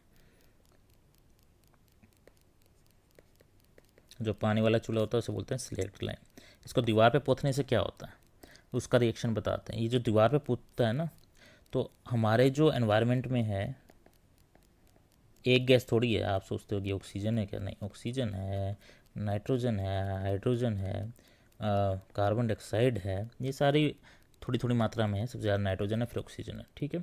और हमारे जो एनवायरनमेंट में कार्बन डाइऑक्साइड भी है, क्योंकि हम छोड़ते हैं, हम सांस लेते हैं तो ऑक्सीजन लेते हैं और सांस छोड़ते हैं तो कार्बन डाइऑक्साइड, तो इसलिए एनवायरनमेंट कार्बन डाइऑक्साइड है। तो ये जो CO2 है ये इस CaOH2, ये जो स्लेक्ट लैम्प था हमारा, इससे रिएक्ट करती है धीरे धीरे। एनवायरनमेंट में ही है, हमें जोड़ने की ज़रूरत नहीं है। या तुम सोचो चूना लगा दिया दीवार पे और फिर उसमें फूक मारो, फू फू फू, जिस कार नहीं, वो एनवायरनमेंट में वहीं से ले लेगा, तुम्हें ऐसे करने की ज़रूरत नहीं है। तो ये जो एक CaCO3 नाम का प्रोडक्ट बनता है, जो हमारा चूना है, बुझाया हुआ चूना जिसमें पानी होता है, जब हम दीवार पे पोतते हैं तो वो एनवायरनमेंट में कार्बन डाइऑक्साइड के साथ रिएक्ट करता है और फिर ये एक प्रोडक्ट बनाता है CaCO3, जो कि थोड़ा सॉलिड होता है। ये एक्वस है हमारा चूना, इधर गैस हो गई कार्बन डाइऑक्साइड, और जो ऊपर है एक छोटी सी परत बनती है, बहुत थिन लेयर बनती है चूने के ऊपर, और इसमें लगते हैं 3 से 4 दिन बनने में। तो चूना लगाते ही आपको चमक नहीं मिलेगी, चूना लगाने के 3-4 दिन बाद देखोगे तो वो वाइट वाइट बहुत चमकेगा। तो यही वो लेयर होती है CaCO3 की, और यही मार्बल जो होता है ना आपका, उसका फॉर्मूला होता है, और इसको बोलते हैं कैल्शियम कार्बोनेट। कार्बोनेट क्यों बोला, क्योंकि इसमें C जुड़ गया। C कहाँ से मिला इन्हें, ये जो यहाँ पर ये कार्बन डाइऑक्साइड थे ना, उधर से यहाँ पे C जुड़ गया, और फिर इसके साथ इनमें क्या निकला, H2O, जो कि लिक्विड स्टेट में था। तो ये जो था दो रिएक्टेंट मिलके दो प्रोडक्ट बनाए इधर, ठीक है।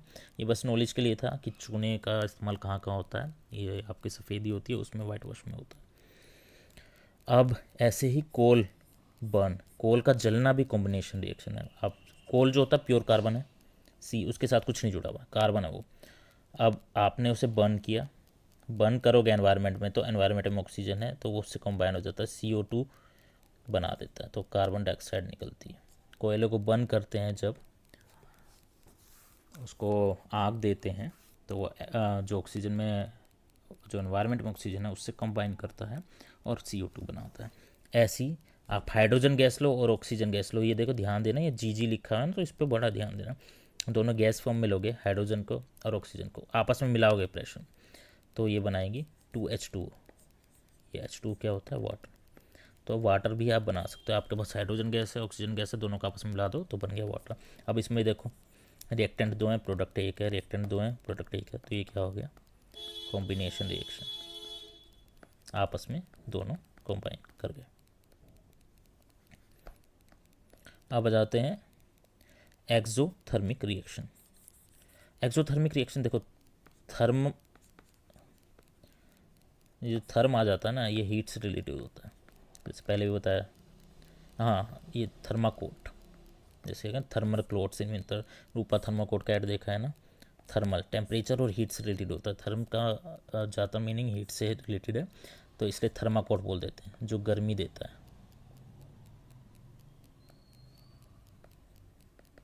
जो गर्मी का एहसास। ठंड में भी ये ऐड आपने देखा होगा ना रूपा थर्माकोट का, तो वो यही है, हीट से रिलेटेड होता है वर्ड, थर्म मतलब हीट। तो थर्मिक, यहाँ पे तो आपको ये पता लग गया है, इसका मतलब हीट होगा। एक्सो, एक्सो मतलब बाहर, बाहर की तरफ, एक्सो बाहर होता है। एंडो मतलब होता है इनसाइड, ठीक है, एक्सो आउटसाइड। तो ये बाहर जो गर्मी निकाले अपने, तो उस रिएक्शन को बोलते हैं एक्सोथर्मिक रिएक्शन। अब इसमें यहाँ जो था हमारा, इसमें मैंने बताया था ना, आप यहाँ जो है क्विकलाइम लोगे,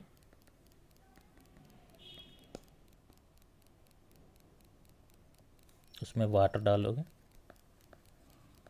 ये सिलेक्ट लाइम बनेगा, पानी वाला चूना, कैल्शियम हाइड्रोक्साइड बोल दो इसको, सिलेक्ट लाइम बोल दो, एक ही बात है। और इसमें हीट निकलेगी, बीकर जो गर्म हो जाता है।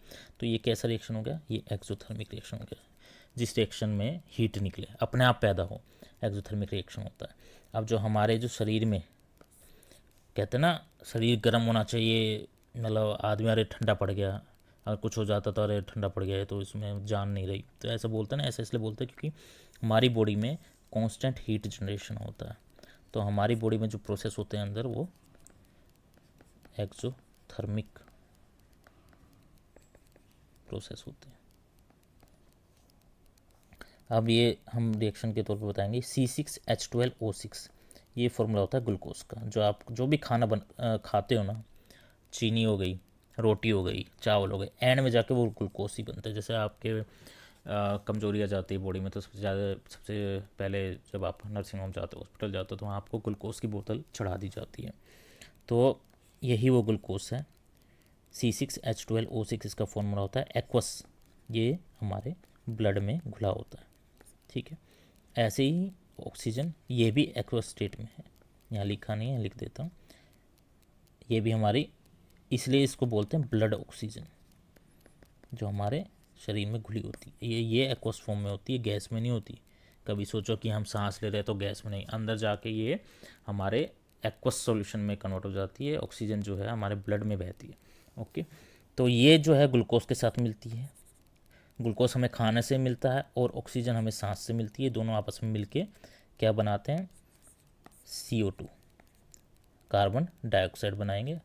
वाटर प्लस ढेर सारी एनर्जी निकलती है, जिससे ही आप काम कर पाते हो, सांस ले पाते हो, उठ पाते हो, सो पाते हो, सब चीज़ जो आप करते हो एनर्जी में, भागते हो वगैरह, वो यहीं से मिलती है। ग्लूकोज जब रिएक्ट करता है ऑक्सीजन के साथ, और ये सब कहाँ हो रहा होता है, ये सारा रिएक्शन हो रहा है आपके सेल में, बॉडी के हर सेल में ये रिएक्शन हो रहा होता है। और बॉडी का हर सेल ऐसे ही एनर्जी जनरेट करता है जिससे वो अपना काम कर सके।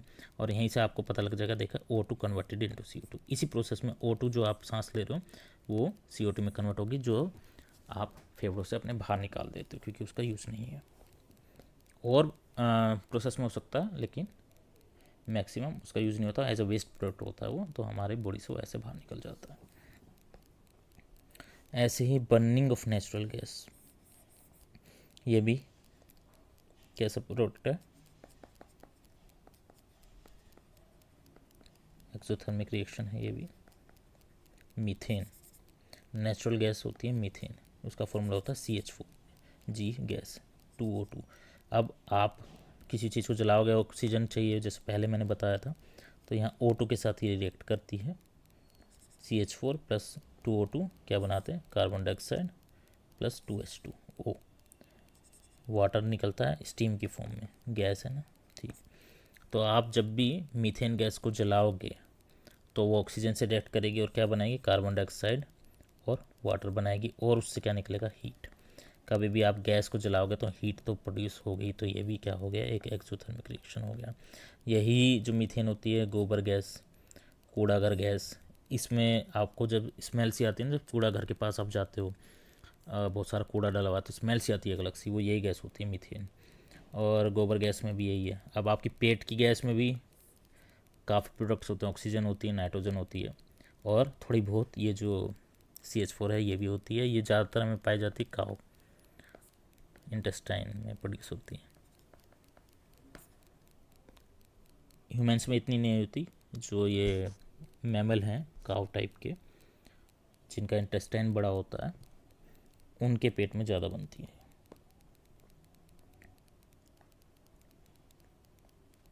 ये वही इक्वेशन जो थी ऊपर आपको बता दी, C6H12O6 ग्लूकोज का formula, 6O2 aqueous blood oxygen, ये ग्लूकोज ऑक्सीजन मिलके हमारे लिए एनर्जी पैदा की सबसे पहले, फिर H2O बनाया और कार्बन डाइऑक्साइड। तो दो प्रोडक्ट यानी दो रिएक्टेंट आपस में मिलके 3 प्रोडक्ट बना रहे हैं। और ये एक्सोथर्मिक रिएक्शन हो गया। ये हम सारे आपको एक्सोथर्मिक रिएक्शन के एग्जांपल दे रहे हैं। कभी से आप कॉम्बिनेशन रिएक्शन समझ लो नहीं, कॉम्बिनेशन में 2-3 रिएक्टेंट या उससे ज़्यादा रिएक्टेंट मिलके सिंगल प्रोडक्ट बनाते हैं। ये आपको सारा एक्सोथर्मिक रिएक्शन का एग्जांपल दिया जा रहा है। ठीक है, ये जो है कोल बर्न होना और हाइड्रोजन ऑक्सीजन मिलना, ये कॉम्बिनेशन रिएक्शन है।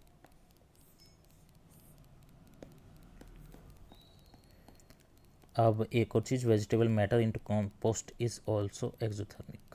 कंपोस्ट क्या होता है? कंपोस्ट को बोलते हैं खाद।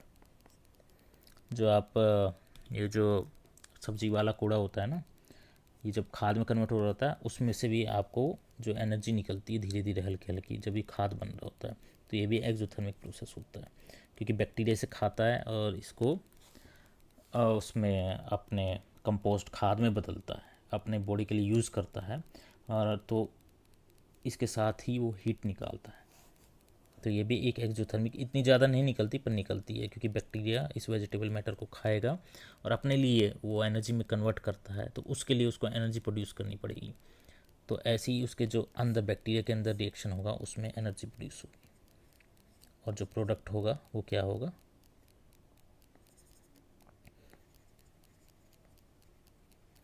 वेजिटेबल मैटर है, इसको बैक्टीरिया खाएगा, फिर क्या बनेगा? कंपोस्ट और प्लस एनर्जी, क्योंकि बैक्टीरिया को भी जिंदा रहने के लिए एनर्जी चाहिए, तो वो ये एनर्जी यूज़ करता है। जैसे हम जो हमारे सेल में ये वाला रिएक्शन होता है, ग्लूकोज और ऑक्सीजन मिलते हैं, फिर CO2 बनता है, H2 और एनर्जी, क्योंकि ये एनर्जी हमें जिंदा रहने के लिए चाहिए। ऐसी जो बैक्टीरिया है वो इसको कन्वर्ट करता है कंपोस्ट में, और क्या बनाता है? एनर्जी बनाता है, जो वो अपने सेल में जितने भी काम है उसके लिए यूज़ करता है और जिंदा रहने के लिए। फिर आ जाते हैं, दूसरा आ जाता है हमारा डीकम्पोजिशन रिएक्शन पे। अब कंपोज मतलब क्या होता है? आपने कंबाइन पढ़ा कि कुछ चीज़ मिलके बनाना। कंपोज मतलब क्या होता है? जैसे आपको कहते हैं सॉन्ग कंपोज करो, कुछ बनाओ, ठीक है। बनाने से मतलब होता है ना कंपोज का, कि सॉन्ग कंपोज करो, पोएम कंपोज करो, पोएम बना।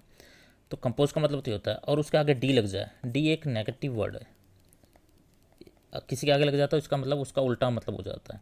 अब कंपोज के आगे डी लग गया तो डीकम्पोज मतलब हो गया तोड़ना, ठीक है, तोड़ो। तो डी लग गया ना इसके आगे, तो डीकम्पोज का मतलब हो गया तोड़ो। और खाली कंपोज होता तो मतलब होता बनाओ। So decomposition here refers to breakup, कि आप किसी भी चीज़ का ब्रेक कर दो, तोड़ दो उसको। अब यहाँ पे हम क्या करेंगे? Ferrous sulphate crystals in dry tube. अब हम एक खाली ड्राई ट्यूब लेंगे, ओके, उसमें फेरस सल्फेट के क्रिस्टल डालेंगे और उसको बर्नर पे हीट करेंगे।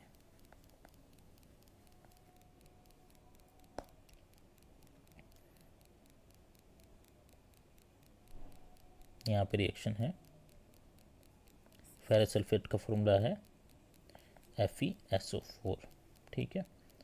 उसको हमने बर्नर पे हीट किया, एरो के ऊपर लिख रहा हूँ मैं हीट, ठीक है। फिर क्या बना हमें? Fe2O3 plus SO2 plus SO3, ठीक है। आगे मैंने ये स्टेट्स नहीं लिखी है, यहाँ पे लिखी है, यहाँ से देख लेना। तो इसमें हमारे क्या निकलती है? सल्फर डाइऑक्साइड, 2 ऑक्सीजन है तो डाइऑक्साइड, और सल्फर ट्राइऑक्साइड, 3 ऑक्सीजन है तो ट्राइऑक्साइड। तो ये जो FeSO4 है हमारे पास, ये रिएक्टेंट है, एक सिंगल रिएक्टेंट जो है उसको हमने हीट किया, तो किस में ब्रेकअप हो गया? Fe2O3 SO2 और SO3 में। ये SO2 गैस है, SO3 गैस है। ये एक सल्फर डाइऑक्साइड है। डाइऑक्साइड क्यों? क्योंकि 2 ऑक्सीजन एटम है इसमें। सल्फर ट्राइऑक्साइड, ट्राई क्यों? क्योंकि 3 ऑक्सीजन एटम है। तो ये सल्फर डाइऑक्साइड और सल्फर ट्राइऑक्साइड निकली, और साथ में क्या मिला हमें? Fe2O3। ये होती है फेरिक ऑक्साइड। ये है इसका कलर रेड ब्राउन। और जो हमारे FeSO4 था उसके जो फेरस सल्फेट के जो क्रिस्टल्स थे जो हमने हीट किए, यहाँ पे हमने बर्नर पे उसे रखा, इसे टेस्ट ट्यूब में हमने डाला फेरस सल्फेट की क्रिस्टल, तो वो हीट होके उसमें से SO2 और SO3 बाहर निकल गई और हमें क्या मिला, Fe2O3, और वो कौन से कलर की थी, रेड ब्राउन कलर की। तो यही जो डिकम्पोजिशन रिएक्शन होते हैं उसमें यही होता है कि एक रिएक्टेंट होता है, उसको आप हीट करते हैं तो वो ब्रेक हो जाता है। कितने प्रोडक्ट्स में हो सकता है, वो 2 में भी हो सकता है, 3 में भी हो सकता है, 4 में भी हो सकता है। तो जब एक रिएक्टेंट मल्टीपल प्रोडक्ट्स में ब्रेकअप होता है तो उस जो रिएक्शन है उसको हम बोलते हैं डिकम्पोजिशन रिएक्शन, मतलब वो टूट गया। ऐसे ही यहाँ पर जो कैल्शियम कार्बोनेट है ये होता है लाइमस्टोन। आपको बताया था ना अभी, जैसे हमने जो स्लेक्ड लाइम था, गीला चूना था या बुझाया हुआ चूना था, उसको हमने दीवार पे पोथा और उसने फिर कार्बन डाइऑक्साइड के साथ रिएक्ट किया था, तो हमें क्या मिला था, ये एक लेयर मिली थी CaCO3 की चमकीली सी। तो CaCO3 लाइमस्टोन होता है। लाइमस्टोन को और क्या बोलते हैं हम, हिंदी में इसे बोल देते हैं चूना पत्थर, ठीक है। तो जब हम ये इसको हीट करते हैं, इसके पाउडर को, जो सॉलिड होता है CaCO3 का पाउडर, ये हमने हीट किया तो हमें मिलता है CaO + CO2। और ये CaO क्या होता है, कैल्शियम ऑक्साइड। कैल्शियम ऑक्साइड को और क्या बोलते हैं, क्विक लाइम। ये बिना पानी वाला, जैसे ऊपर बहुत बार पढ़ाया हुआ आपको अभी, क्विक लाइम बिना पानी वाला जो चूना होता है वो मिलता है हमें सॉलिड स्टेट में, और CO2 जो गैस है वो बन के निकल जाती है। तो यहाँ पर हमने थर्मल यानी हमने हीट दी, वापस थर्मल आ गया ना वर्ड, इसका मतलब हीट से हमने क्या करा, डिकम्पोजिशन करा है, यानी हीट से हमने तोड़ा। तो थर्मल डिकम्पोजिशन वो होता है जब हम हीट देते हैं किसी भी रिएक्टेंट को, जिससे कि वो 1 2 3 4 5 6 जितने भी प्रोडक्ट्स हैं उस में वो टूट जाए, अपने जो जिन चीज़ों से मिलके बना उसमें ही टूट जाए, वो उसका कंप्लीट ब्रेक डाउन हो जाए। तो अब इसके आगे हम पढ़ते हैं ये अदर एग्जांपल्स में। PbNO3 लेड नाइट्रेट का फॉर्मूला है। जब इसे हम गर्मी दी, हमने हीट दी, तो ये इसने हमें क्या दिया, लेड ऑक्साइड दिया, नाइट्रोजन डाइऑक्साइड दिया और ऑक्सीजन दिया। अब हमने इसमें ट्यूब में हमने लिया लेड नाइट्रेट, ये लेड नाइट्रेट है, ये हमारा बर्नर है, इसमें से आग निकल रही है, हमने इसके ऊपर रखा तो यहाँ से बहुत सारे ब्राउन फ्यूम्स निकलने लगे, ब्राउन फ्यूम्स, ठीक है, ब्राउन धुआं निकला यहाँ से। तो वो किसका धुआं था, वो नाइट्रोजन डाइऑक्साइड का धुआं था, क्योंकि जब हमने लेड नाइट्रेट को हीट दी तो वो किस में टूटा, लेड ऑक्साइड में, PbO। जो लेड होता है ना उसको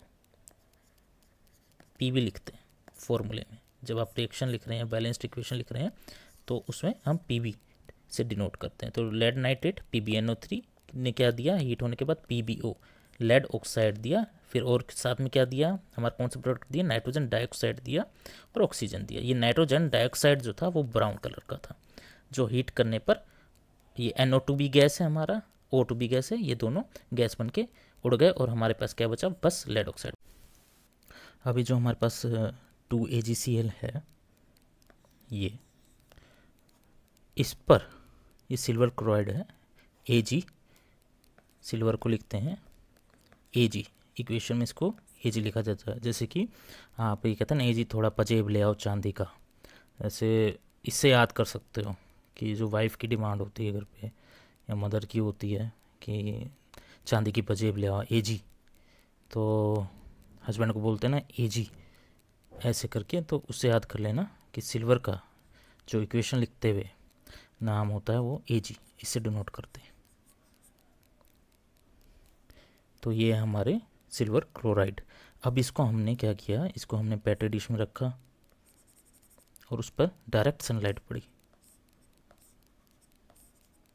तो वो जो सिल्वर है हमारा, ये जो सिल्वर क्लोराइड है हमारा, वो कैसे रंग का हो गया, ग्रे। जो सिल्वर क्लोराइड होता है उसका रंग वाइट होता है, पर सनलाइट पड़ने के बाद क्या हुआ, वो 2 पार्ट्स में टूट गया। एक तो था प्योर सिल्वर Ag जो कि हमारा ग्रे कलर का होता है, जो सिल्वर होता है ग्रेइश होता है, और ये बाकी जो हमारा बचा क्लोराइड गैस Cl2, ये गैस होती है क्लोरीन, ठीक है।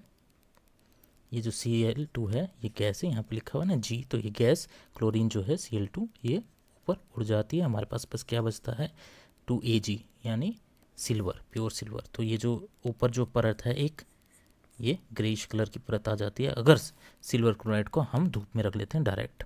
ऐसे ही सिल्वर ब्रोमाइड होती है, AgBr।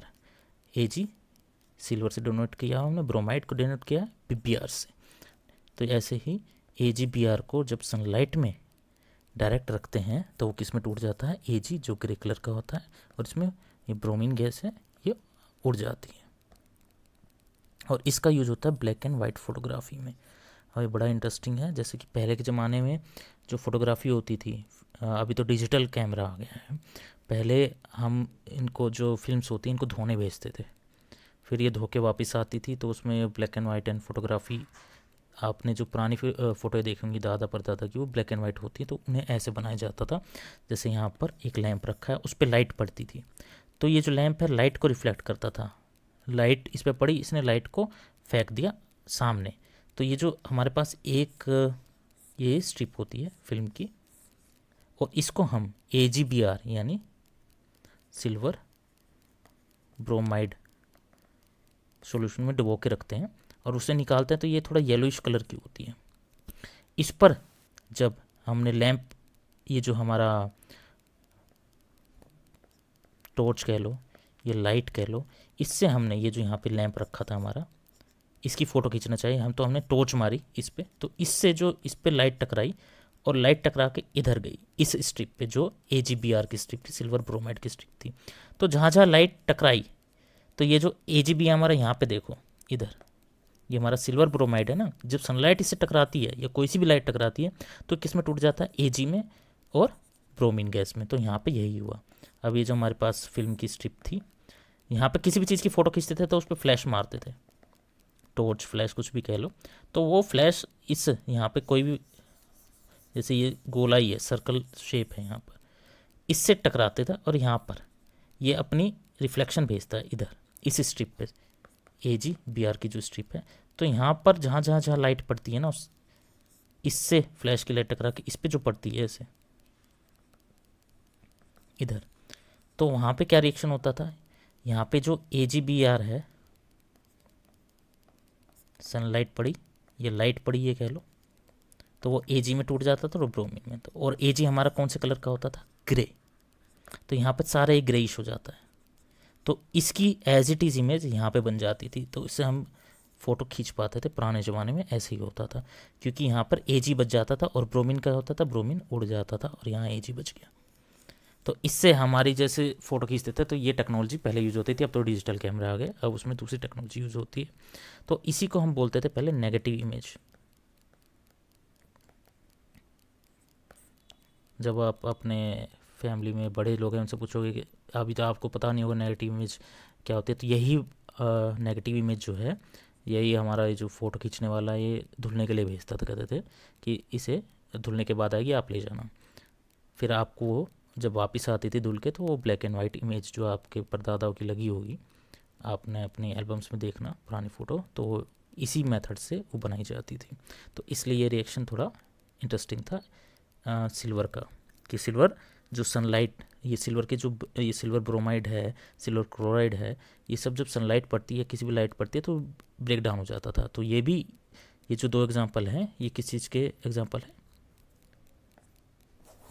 डीकम्पोजिशन रिएक्शंस के। नेक्स्ट हम आ जाते हैं डिस्प्लेसमेंट रिएक्शंस पे। पहले हमने कौन सा पढ़ा था, सबसे पहला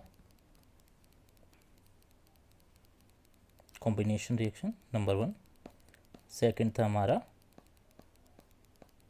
डीकम्पोजिशन रिएक्शन, थर्ड आ जाता है डिस्प्लेसमेंट। अब प्लेसमेंट मतलब होता है पोजीशन, ठीक है। जैसे आप कौन सी सीट नंबर पे बैठते हो या असेंबली में आप लाइन वाइज खड़े होते हो, तो आपका कौन सा प्लेस है, पोजीशन क्या है, थर्ड है, फोर्थ है, फिफ्थ है। अब जो सबसे आगे बच्चा खड़ा होता है आपकी असेंबली में, उससे छोटा बच्चा आ जाए तो वो अपनी जगह से हट जाएगा और वो सेकंड नंबर पे चला जाएगा, और सबसे छोटा बच्चा है वो सबसे आगे लगेगा। तो जो पहले लगा हुआ था वो अपनी पोजीशन से हट गया, यानी कि रिमूव हो गया। तो डिस मतलब होता है removal of the position. Placement के आगे डिस लग जाए यहाँ पे डिस जो है नेगेटिव वर्ड है एक, ठीक है। तो इसके बाद जो वर्ड आता है ना, ये उसका मीनिंग अपोजिट कर देता है। जैसे प्लेसमेंट है तो डिस लग गया तो प्लेसमेंट जो है पोजीशन हट गई, तो डिस्प्लेसमेंट हो गया, जिस पोजीशन पे हो उससे आप रिमूव हो जाते हो। अब हम एक एग्जांपल लेते हैं। जैसे 3 गर्ल है, अनन्या, दिशा, जानवी। ये जो अनन्या है ना, सुपर फ्रेंडली है, बहुत फ्रेंडली नेचर है इसका। दिशा का मीडियम है, थोड़ा ठीक ठाक बात कर लेती है। जानवी जो है फ्रेंडली नहीं है इतनी, उसका मतलब मूडी है, उसका मन करता है बात करती है, नहीं करती, ठीक है। तो एक दिन क्या है कि अनन्या एब्सेंट है, स्कूल का पहला दिन है, तो दिशा को कोई नहीं मिला तो जानवी के साथ बैठ गई। दिशा मीडियम फ्रेंडली है, जानवी ज़्यादा फ्रेंडली नहीं है। नेक्स्ट डे जब अनन्या स्कूल आ गई तो उसने, तो क्या हुआ, जो दिशा थी, ठीक है, उसने जानवी को भगा दिया क्योंकि उसे अनन्या के साथ बैठना था। यह कह दो, अनन्या ने किसको, जानवी को कहा कि भाई तू हट जा और मैं दिशा के साथ बैठूंगी। तो दिशा ने ये चीज़ एक्सेप्ट कर ली, क्यों, अनन्या सुपर फ्रेंडली है तो उसका किसके साथ कनेक्शन ज़्यादा है, दिशा के साथ। और जानवी को उन्होंने लात मार के बाहर भगा दिया कि हमें नहीं बैठना तेरे साथ। तो अनन्या ने किसको डिस्प्लेस किया, जानवी को उसकी पोजीशन से हटा दिया। तो यही एक तरह से डिस्प्लेसमेंट रिएक्शन होता है। अब यहाँ पे हम एग्जांपल लेते हैं। हमने ये Fe यानी कील, लोहे की कील ली, ठीक है, ऐसी आयरन का फॉर्मूला होता है Fe, ठीक है। उसको जब इक्वेशन लिखे तो Fe से हम डेनोट करते हैं उसको, ठीक है। हमने उसको एक टेस्ट ट्यूब में हमने कॉपर सल्फेट का सॉल्यूशन लिया, ठीक है, ब्लू कलर का होता है CuSO4, ओके। तो हमने इस नील को इसमें डाल दिया, फिर हमारे पास जो रिएक्शन हुआ, जो मिला, वो हम अब बताएंगे क्या मिला। अब यहाँ पर जो है ये जो कॉपर सल्फेट है, ठीक है, इसमें डाला तो जो यहाँ आयरन था उसने इस सल्फेट के साथ रिएक्ट किया, ठीक है, और क्या बना दिया, फेरस सल्फेट, जो कि एक ब्राउन कलर का लिक्विड होता है। यहाँ पे एक्वस है ना, तो ये सॉल्यूशन वाटर में है, यानी ये लिक्विड है एक तरह का। तो ब्राउन लिक्विड सॉल्यूशन बना है। पहले वो ब्लू था, ब्लू किस वजह से था, कॉपर सल्फेट की वजह से था। और हमारे पास क्या बच गया, कॉपर अकेला रह गया। तो यहाँ पर जो Fe है वो अनन्या हो गई, ये सुपर फ्रेंडली है, और सल्फेट जो है वो दिशा हो गई, ये मीडियम फ्रेंडली है। इसकी अनन्या से ज़्यादा बनती है, पर मजबूरी में ये किसके साथ बहती थी, जानवी के साथ। जानवी इधर क्या है, कॉपर है, तो ये कॉपर है अकेला अलग पड़ गया। क्यों, क्योंकि ये जो आयरन था ये सुपर फ्रेंडली था किसके साथ, SO4 के साथ, सल्फेट के साथ, तो इसने बना दिया आयरन सल्फेट। और यहाँ जो कॉपर सल्फेट था उसमें से कॉपर सल्फेट अलग हो गया और खाली कॉपर बच गया, तो ये कॉपर का जानवी वाला हाल हुआ। इसको मतलब कोई पसंद नहीं करता, इसको सबने अलग कर दिया। ऐसे ही यहाँ पर जिंक आए, ठीक है, जिंक से फरजारा खान मोर फ्रेंडली है, जैसे अनन्या फ्रेंडली थी। वो भी कॉपर सल्फेट के सॉल्यूशन में जब हमने जिंक डाला तो वहाँ जिंक सल्फेट बन गया और कॉपर फिर अलग रहने, यानी जानवी फिर अलग रहेगी। ऐसे ही पीबी होता है लेड, इसको मान लो पूजा हेगड़े, ओके। ये है CuCl2 कॉपर क्लोराइड। अब यहाँ पर फिर से वही हुआ, जो पीबी है वो क्लोराइड के साथ सुपर फ्रेंडली है, क्लोराइड भी इसके साथ इसकी ज़्यादा बनती है पीबी के साथ। ये तो मजबूरी में कॉपर के साथ था कि और कोई नहीं मिला, तो जैसे ही लेड आया उसने क्या किया, कॉपर को डिस्प्लेस कर दिया, उसको उसकी जगह से हटा दिया और वो कॉपर अलग हो गया और इसने लेड क्लोराइड नाम का जो है प्रोडक्ट बनाया। तो ये होता है डिस्प्लेसमेंट रिएक्शन। अब आ जाते हैं डबल डिस्प्लेसमेंट रिएक्शन। अब इसमें एक नहीं, दो डिस्प्लेसमेंट होंगी। यहाँ पे तो एक ही डिस्प्लेस हो रहा है ना, यहाँ पे कॉपर डिस्प्लेस हो रहा है बस, और कोई डिस्प्लेस नहीं हो रहा। इधर इन एग्जाम्पल्स में कॉपर डिस्प्लेस हो रहा है, इसमें भी JN वाले में कॉपर डिस्प्लेस हो रहा है, इधर भी लेड वाले में कॉपर डिस्प्लेस हो रहा है। यहाँ डबल डिस्प्लेसमेंट है, नाम से समझ जाओ कि दो डिस्प्लेसमेंट होगी। और यहाँ पे कैसे होंगी वो, अब ये सोचो कि दो रिएक्टेंट है, 2 रिएक्टेंट, यानी जैसे कि सुपर फ्रेंडली उसमें अनन्या थी, ऐसे ही हमारे पास 2 सुपर फ्रेंडली, इस बार बॉयस आ गए, नत्थू और बट्टू। दोनों सुपर फ्रेंडली हैं पर दोनों अलग अलग सेक्शन में हैं। और मजबूरी में वो किसी और के साथ बैठे हैं जो मीडियम फ्रेंडली हैं, उनकी किसी से नहीं बनती तो ये आपस में बैठ गए। जैसे two super friendly student in separate section, they sit with less friendly student, क्योंकि अलग अलग सेक्शन में है ये मान के चलो। पर जब हम दोनों सेक्शन को एक साथ बैठा देते कई बार क्लास में कंबाइन, तो क्या होता है, ये जो है इनकी, जैसे ये है यहाँ पर Na2SO4 और ये BaCl2। अब ये जो सोडियम है Na2 सोडियम सल्फेट, तो ये सोडियम है, ये सुपर फ्रेंडली है, पर ये सल्फेट के साथ सुपर फ्रेंडली नहीं है। ये किसके साथ सुपर फ्रेंडली है? क्लोरीन के साथ। ये BaCl2 है ना, ये है बेरियम क्लोराइड। तो ये जो क्लोराइड है Cl2, तो इसके साथ सोडियम की बहुत बनती है, पर मजबूरी में ये SO4 के साथ बहता रहा क्योंकि अलग था, इसको और कोई नहीं मिला।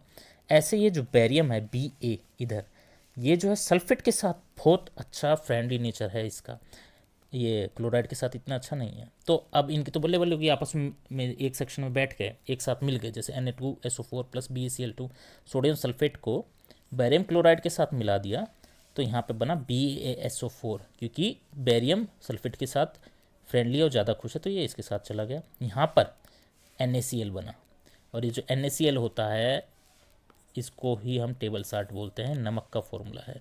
तो यहाँ नमक एक्वस सॉल्यूशन में, क्योंकि नमक घुल जाता है ना, तो इसका एक्वस सॉल्यूशन बना, यानी जो NaCl है जो सॉल्यूशन में घुला हुआ है, तो यहाँ पे इसलिए एक्वस लिखा। ये जो BaSO4 है एस है इसके आगे, ये ध्यान रखना, सॉलिड। यहाँ पर ये जो दोनों थे Na2SO4 वो भी एक्वस था, BaCl2 भी एक्वस था, लेकिन जो प्रोडक्ट बना उनमें से एक सॉलिड बना और एक एक्वस बना। ठीक है, ये बड़ा ध्यान देने वाला बात है, वो अभी पता चलेगा क्यों। तो हम फिर से देखते हैं, सोडियम सल्फेट ये बेरियम क्लोराइड ये आपस में मिले तो बना बेरियम सल्फेट और सोडियम क्लोराइड। Na2 ने, ठीक है, क्या किया, यहाँ Ba को हटा दिया अपनी जगह से और खुद Cl2 से जुड़ गया। ऐसे ही जो बेरियम था इसने Na2 को हटाया इसकी जगह से और सल्फेट के साथ मिल गया। तो ये डबल डिस्प्लेसमेंट हुआ है। Na2 इसको हटा रहा है Ba को, Ba बदला ले रहा है कि तूने मुझे हटाया, ठीक है मैं तुझे हटा देता हूँ। तो BaSO4 के साथ चला गया, Na2Cl2 के साथ चला गया। अब ये जो है ना, ये सारे क्या है, ये आयन्स है, सोडियम है, Na2 है ना, तो ये है +2 का साइन लगता है। SO4 के ये जो है ये 2- है, ओके। ऐसी Ba है 2+ है और Cl2 2- है। ये चार्ज होते हैं, नेगेटिव चार्ज पॉजिटिव चार्ज, ठीक है। ये आप आगे जाके पढ़ोगे क्या होता है, तो इन पे चार्जेस होते हैं, तो इसलिए पॉजिटिव नेगेटिव के साथ जुड़ता है। यहाँ पे SO4 के साथ जुड़ा हुआ था, पर इसे इतनी अच्छी नहीं बन रही, पर Cl2 से इसकी खूब बनती है। नमक है ना, NaCl के साथ मिलकर NaCl बना देता है, तो ये आपस में बहुत सेटिस्फाइड होते हैं, तो NaCl बना देते हैं। तो ये जो है इन्हें बोलते हैं आयंस। ये जिन एटम्स पे ना चार्ज होता है पॉजिटिव, तो उसे पॉजिटिव आयन बोलते हैं। ये वाला चार्ज लग जाता है ना +2, ठीक है, या 2+ या 2- का, तो ये पॉजिटिव आयन हो जाते हैं। और जिन पे नेगेटिव चार्ज होता है वो नेगेटिव आयन हो जाते हैं।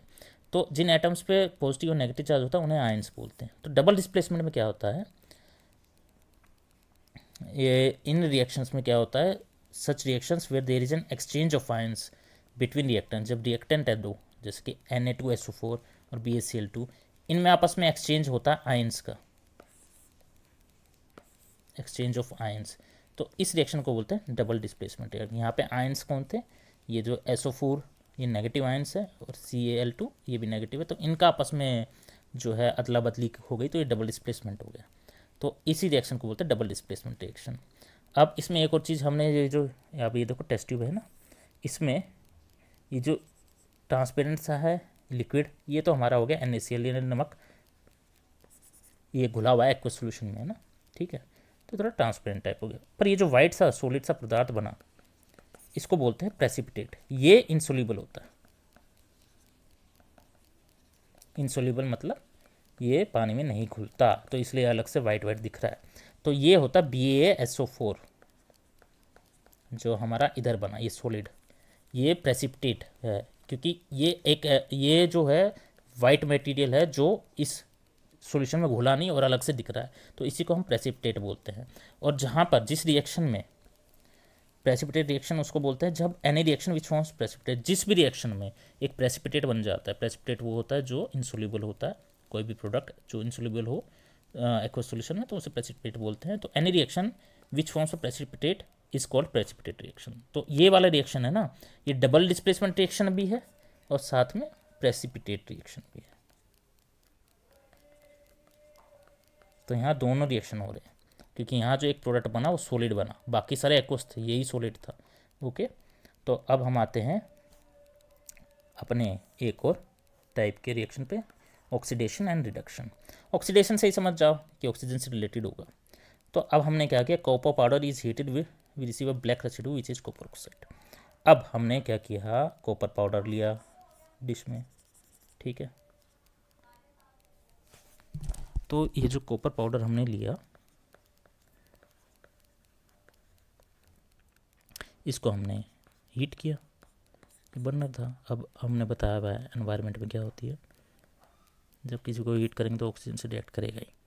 एनवायरनमेंट में ये जो है ऑक्सीजन थी और हमने साथ में हीट भी कर दिया, तो कॉपर को हमने हीट करा। जब भी आप ये जो कॉपर है इसको हीट करोगे तो ये बनता है, ऊपर जो है ना एक परत चढ़ जाती है ब्लैक सी, क्योंकि ये जो ऊपर का जो कॉपर है वो ऑक्सीजन से रिएक्ट कर रहा है।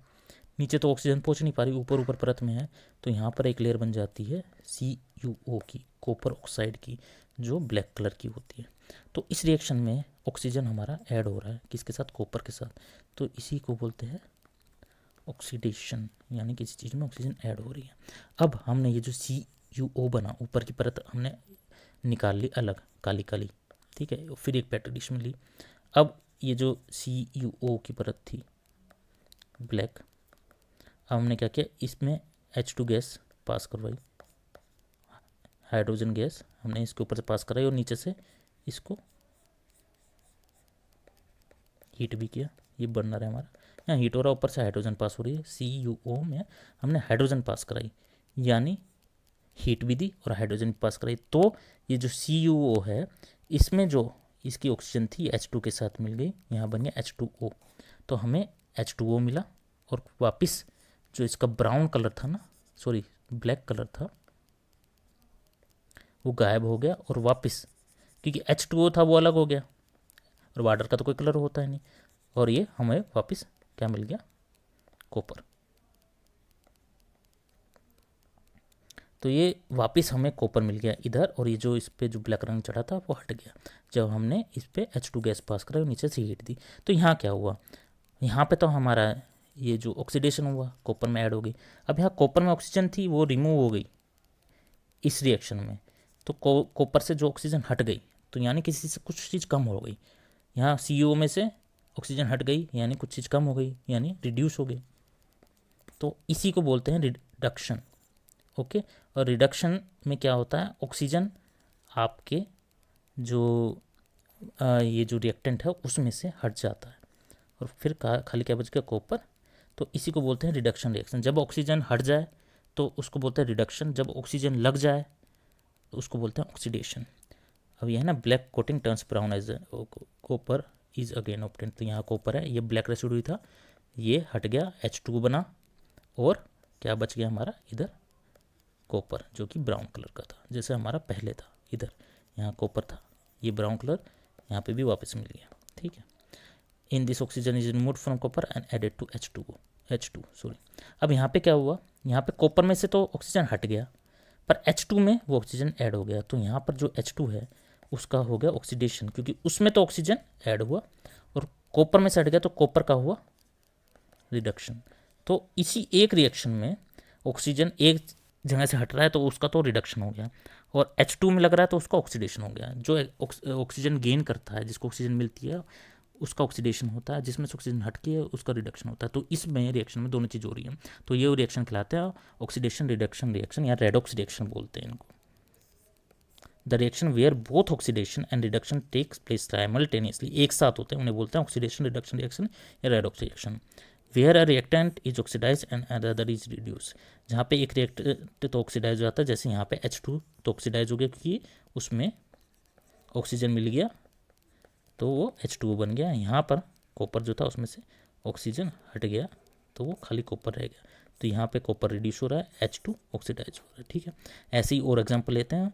यहाँ पे ये जिंक ऑक्साइड था, इसमें हमने क्या करा, इसमें ये जो कार्बन के साथ इसे रिएक्ट कराया तो यहाँ से ऑक्सीजन हट गया और कार्बन के साथ ऐसे रिएक्ट किया, यहाँ पे CO बना दिया, कार्बन मोनोऑक्साइड और जिंक अकेला रह गया। तो यहाँ जिंक का तो ऑक्सीडेशन हट गया तो वो रिड्यूस हो गया। कॉपर को ऑक्सीजन मिला, उसने बनाया, सॉरी कॉपर नहीं, कार्बन को ऑक्सीजन मिला तो उसने बनाया carbon monoxide,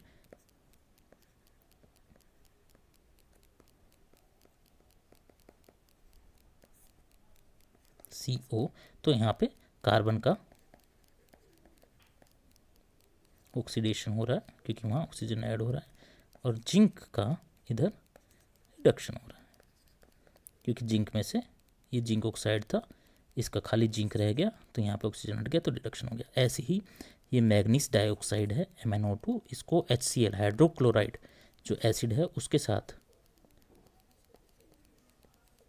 hydrogen chloride acid है उसके साथ उसका रिएक्ट कराया मैग्नीज डाइऑक्साइड का, तो हमें क्या मिला, मैग्नीज क्लोराइड मिला जो कि पिंक कलर का होता है, वाटर मिला और एक क्लोरीन गैस हवा में उड़ के निकल गई।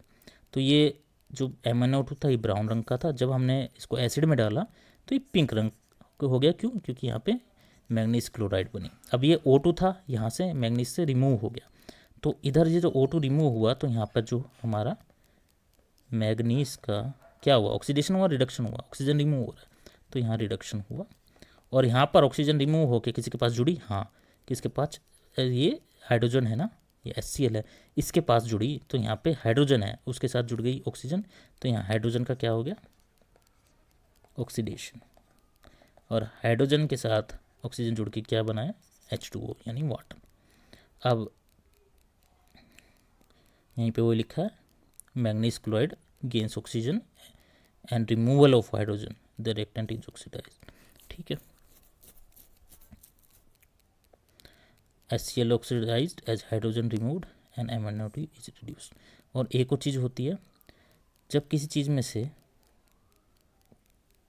हाइड्रोजन को रिमूव कर देते हैं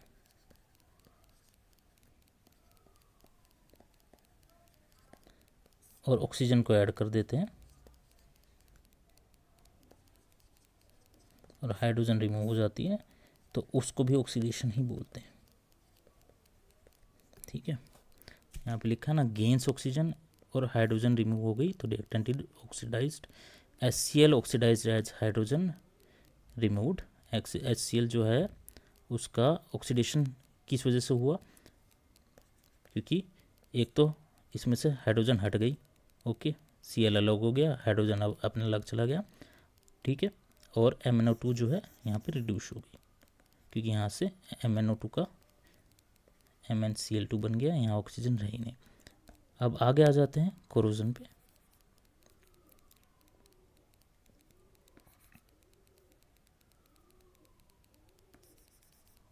When a metal is attacked by substances around it, such as moisture, acids, etc., it is said to corrode and this process is known as corrosion।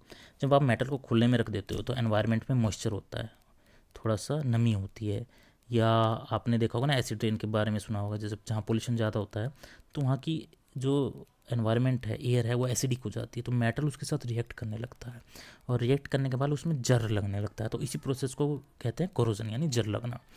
अब ऐसे सिल्वर है Ag, वो था ना Ag, जरा मेरे लिए चांदी की पजेब आई है तो उससे याद रखो Ag मतलब सिल्वर।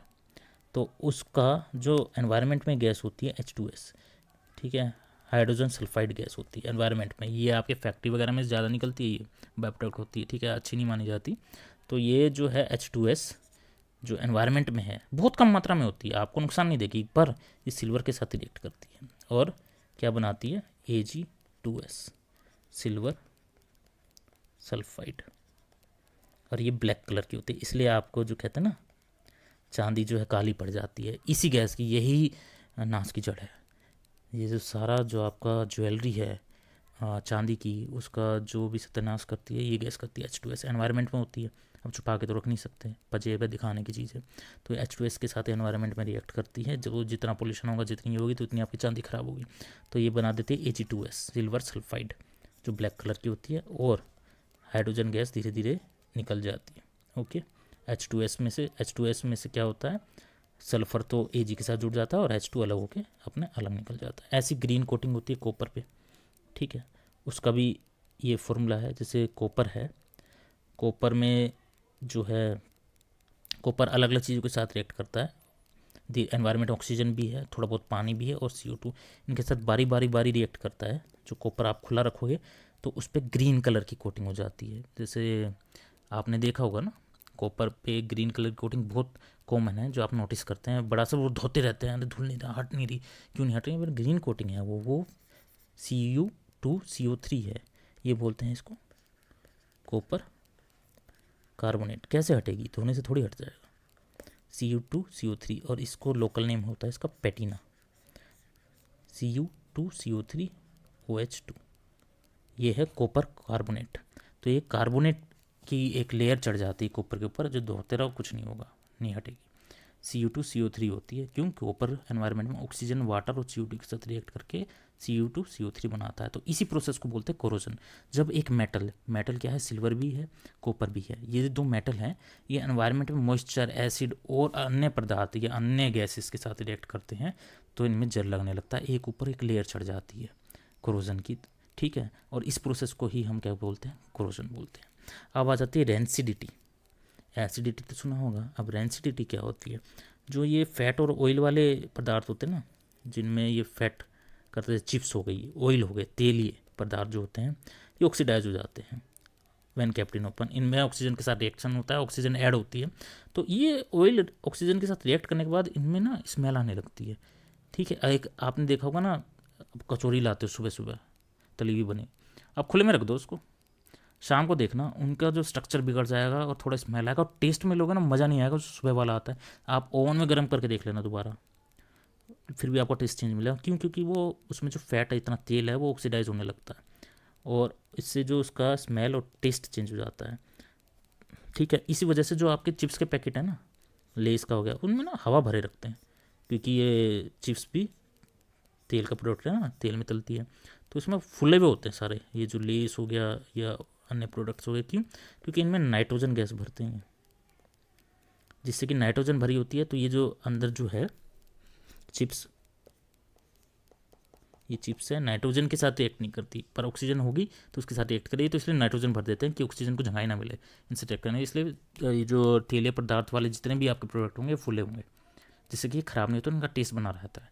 अगर ये नाइट्रोजन वगैरह ना भरे और वैसे हो तो दिक्कत हो जाएगी, क्योंकि टेस्ट चेंज हो जाएगा, वो पुराने हो जाएंगे, एक्सपायर जल्दी होंगे। Nitrogen is added to chips packed. Okay, तो ये आपका चैप्टर था।